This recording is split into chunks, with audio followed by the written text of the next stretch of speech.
This is Mr. Fox of the I Refuse podcast. I'm back. Gonna get this thing crack a lack a lacking.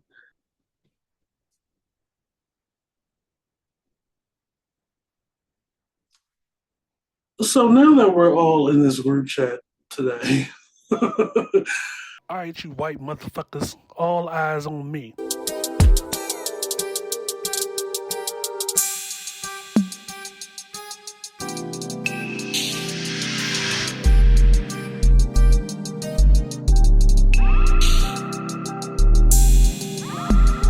This is the I Refuse podcast. But I really wanted to get up on here and discuss day 18 and day 19 of the Diddy trial. Um, the primary witness on the stand those 2 days was who they labeled Jane, who I've already mentioned was Daphne Joy, who was the girlfriend of 50 Cent. But she dated Diddy from 2021 up until August of 2024. And there was a break in there a little bit for a while. And from the first day, we get even deeper into the dark side of things. You know, Cassie laid the foundation, the framework for the the exploits and the freak offs as they were called during her tenure, and laid down the framework for what very well could be sex trafficking. Sex trafficking, coercion, um, coercion into activities with other parties that were brought into the equation under false pretenses. In Daphne Joy's case, she was the girlfriend that was brought in under false pretenses. You had me flown out to LA, you had me flown out to Miami. Um, we started dating. I'm talking like it's her. We started dating in 2021. The first instance happened in May of that year. And during her relationship with Diddy, so she thought she had intermittently in her mind, these were not called freak offs, these were called hotel nights. First one happened in May of 2021.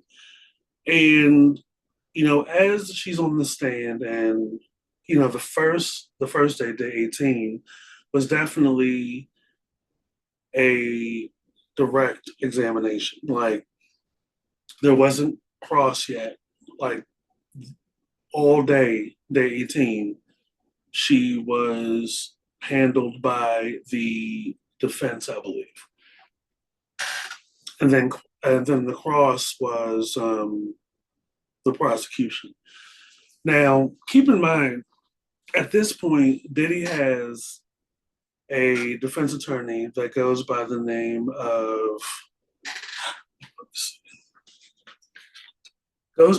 of Nicole Westmoreland, right? Who we had talked about this during day 16, days and 17, and the prosecution is James Comey's daughter. So in day 18, we get insight into the duration of their relationship and how these hotel nights started essentially 5 months in. How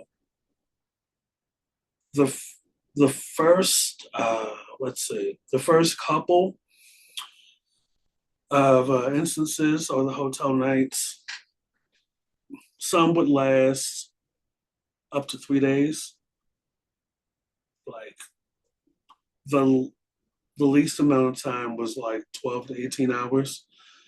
And understand that like it would start off with a text, you know, we're gonna go do this. We're gonna go do this, or there's a promise of something. Um, Even when it was her birthday, you know, you come out for your birthday and it'll just be us one-on-one time. And by that point, this was something that she had been wanting. She didn't want to do these hotel nights. She really thought she was in a relationship with Diddy. Um, but it was just each time that it was discussed or it was initially this thing, she would come in and it would be something completely different. Sure, for the birthday, we had dinner. You know, we had a great night. But then when we get to the hotel room, as soon as we get there and I have the necklace and everything that you gave me, the first man shows up. Now, at this point, while she's on the stand the first day, there is mention, and keep in mind that they're going through the text messages. The text messages throughout their entire relationship for the most part. And I say for the most part because at the end of the day, there was an objection based on the based on the hold on. I have my notes right here a little bit. So at some point at the end of the day, mind you, she'd been on the stand pretty much all day. I mean, there was lunch breaks and stuff, but at least 2 hours of just direct examination, and it's just around, questioning around the text messages. But at some point, at the end of day 18, it's apparent to the defense team that the prosecutors are trying to prove trafficking by fraud. Now, there are a couple of things you have to keep in mind that when it comes to what you have to argue, you have to prove is the person's state of mind that's a direct result of them being lied to or them being deceived. Also, you have to prove trafficking by fraud. Now, the the connection that Cassie and Daphne Joy have at the hands of Diddy is that you had these freak offs, you had these hotel nights, you have Daphne Joy has text messages detailing everything. Even her not wanting to do it. And this is in addition to her direct testimony of her experiences after each hotel night, where she's disgusted, where she's throwing up, where there's even some points and mentions of narcotics where she said that she started taking them early on in the relationship. Um, there was a point of, I guess, objection or contention around a message she sent probably 2 years into the relationship where she was like, I want to go back to the way things were in the beginning. Well, in the beginning, y'all were taking drugs and y'all were doing hotel nights. Those first 4 months, she's probably referring to the first 4 months. I mean, to me personally, that's neither here nor there, but we're talking about from the perspective of the prosecution and the defense. The defense being, people that are the legal team for Diddy.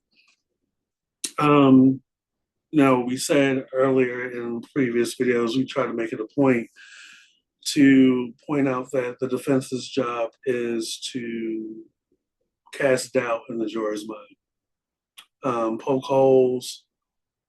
They may, in a roundabout way, try to set traps for people on the stand. And, there are definitely areas in the text conversations where it it's giving like complicity. Um, but you got to understand that like when you are looking at this or you're reading this kind of stuff, it may seem like the person on the stand is playing both sides. But understand that the line of questioning is contingent upon the person that's asking. So like for the prosecution, it's a little they are framing their questions in a way to get to the end goal, which is to make Diddy look like some kind of monster. Dude definitely has some dark some dark tendencies. It definitely does come across as I was watching and reading the the transcript from the stenographer that it's giving he's pimping out these women.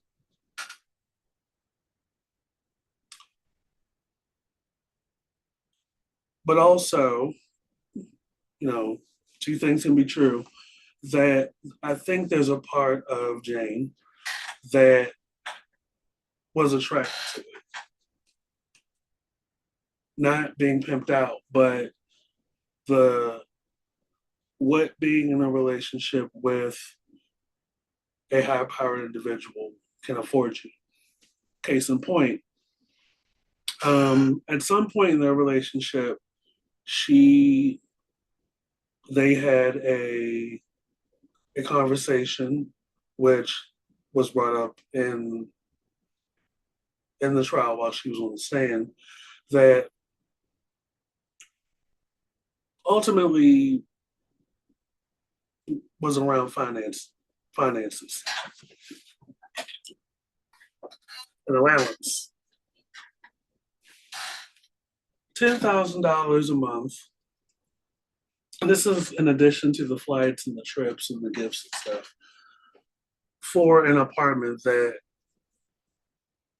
I believe she picked out for her to rent that he's paying for.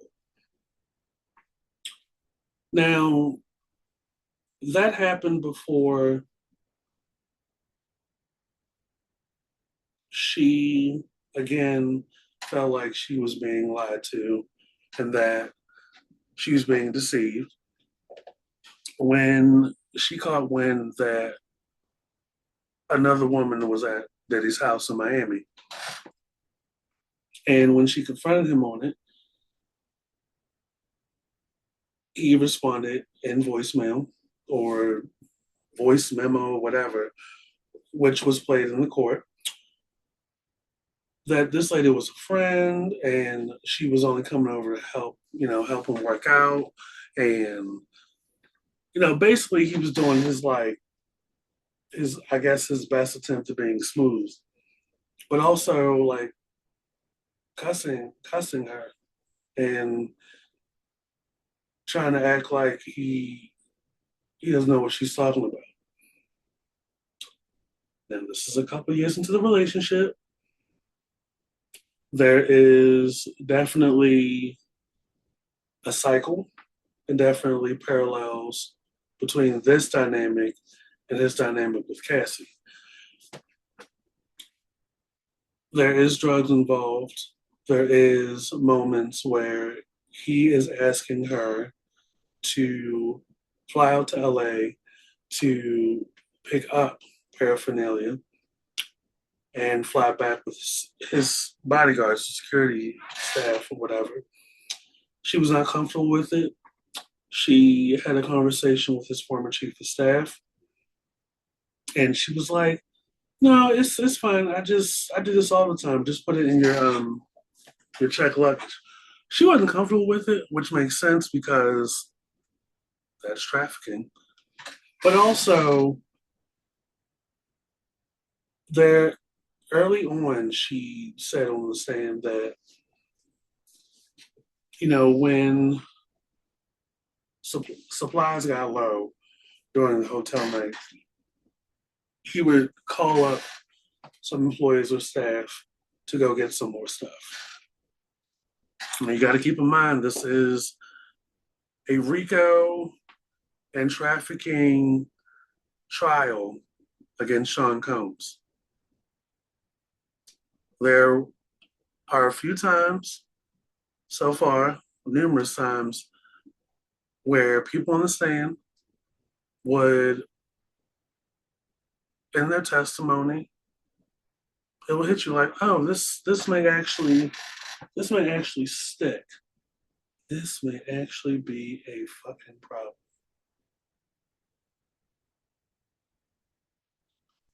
So I just want to reiterate that for those that are, a little on the slow learners class, back of the bus, they just are still defending this dude.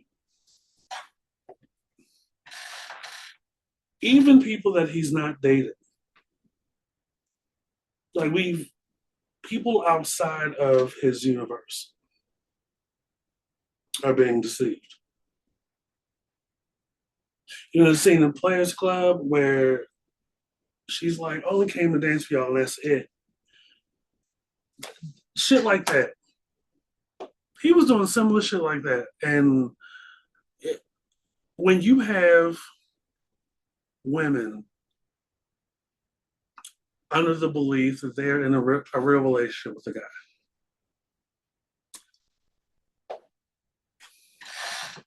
and they probably like not even 6 months in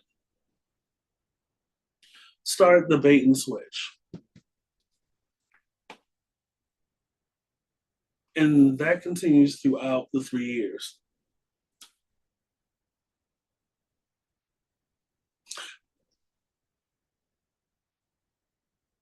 I would lend myself to say that all bets are off. Now, Jane did say in her messages, I don't care who you lay up with, but I am much more than dark areas of hotel rooms, which tells me that she didn't sign up for this. But do you think that stopped him? No, it didn't stop him. And mind you, like I said, they dated pretty much up until the time he got arrested. And do you know who he was in bed with when the video footage from him attacking Cassie in that hotel floor, was all over the TVs? Jane was.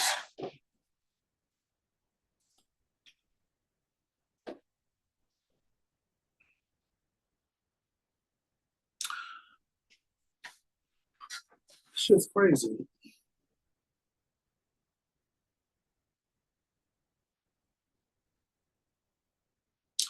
And for those of y'all out here that just do not get it still, like why is it this? How is it that? It they're going to go back and forth, the defense and the prosecution, as to the particulars, withholding of information, and possibly what certain lines in the messages will answer, those things. But understand that force, coercion, fraud, um, the psychological damage,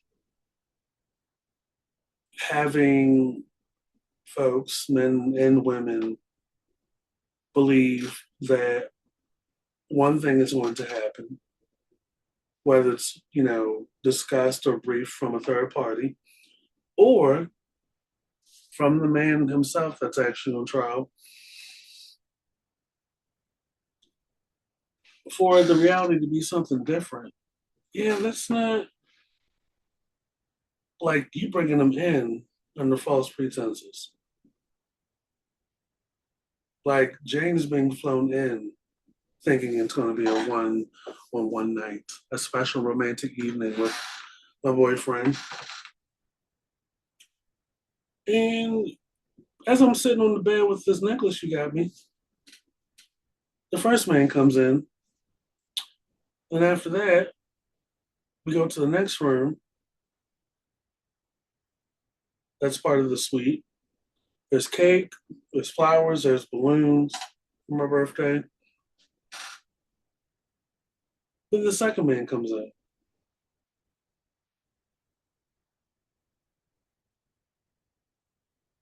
Now, mind you, this is after she had already shown her disdain and her discomfort and was not happy with being used the way that she was.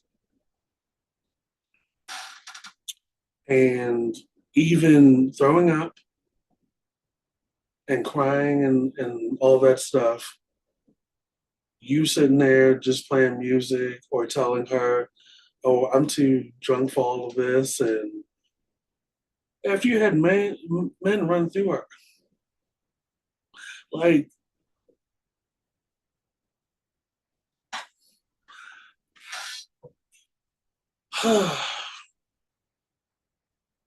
he does it again on her birthday.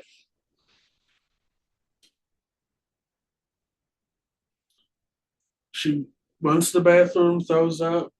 He comes in and says, good, you can come back and take this next man.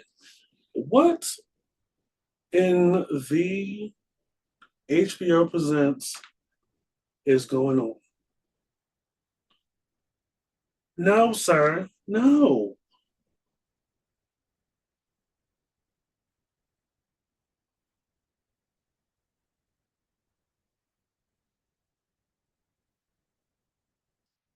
Absolutely not.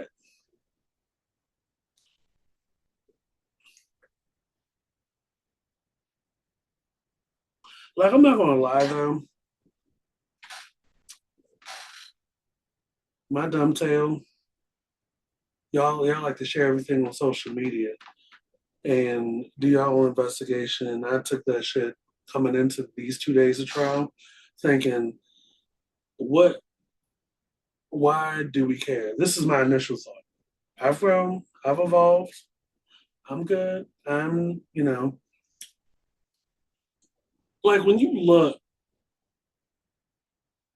we listen, we don't judge, but every once in a while we blink. When I saw Daphne Joy on, I think she was doing TikToks or whatever, I was like, oh, she's pretty, very made up, lunchtime style. And then when y'all were able to connect the dots and tell us who Jane was these 2 days, I was like, oh, okay. Like when it's very easy. You know, I fall victim to it too sometimes. My own superficial, ignorant behind sometimes, my intrusive thoughts. When I looked at Daphne Joy and I was hearing this stuff, I'm like,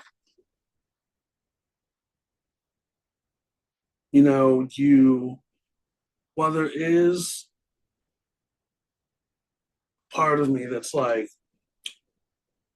this man is indeed pimping you out.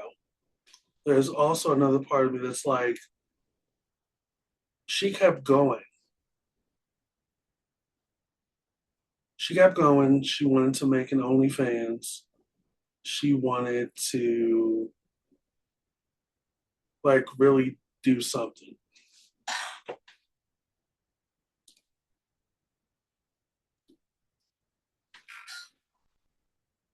And it's like,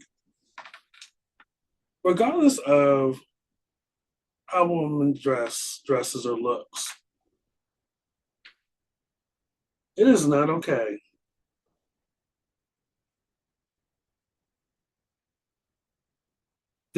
None of this is okay.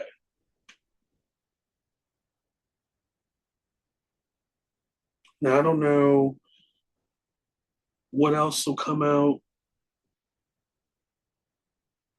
today or the rest of this week, because I feel like she's going to be up there for another day or so. I don't know what else is going to come, because you're talking about 3 years of text messages. Um, and I know the defense is going to try their best to undercut all of that shit, because I feel like they want to get to what her intentions were.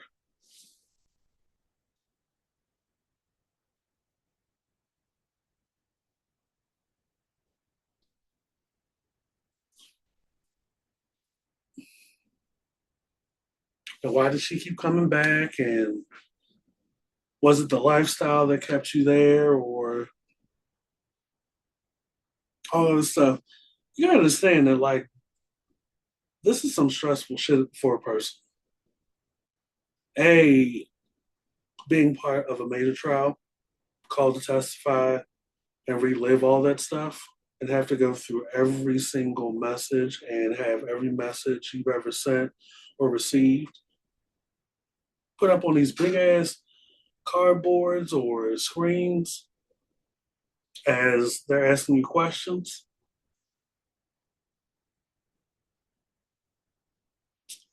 Like, she better than me.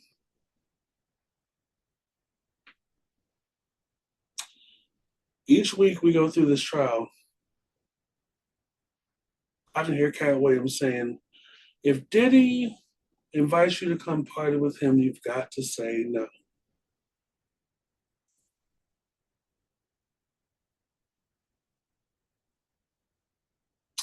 So this, I would say, this is the dark week, a real dark week.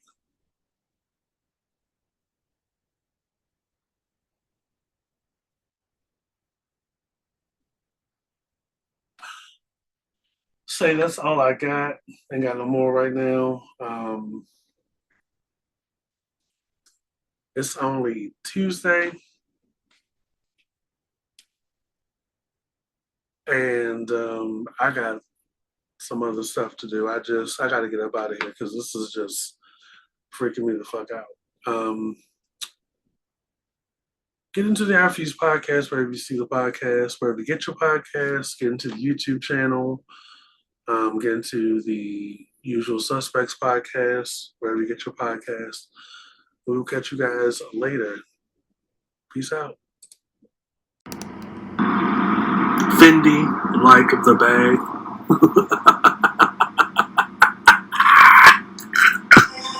This is the I Refuse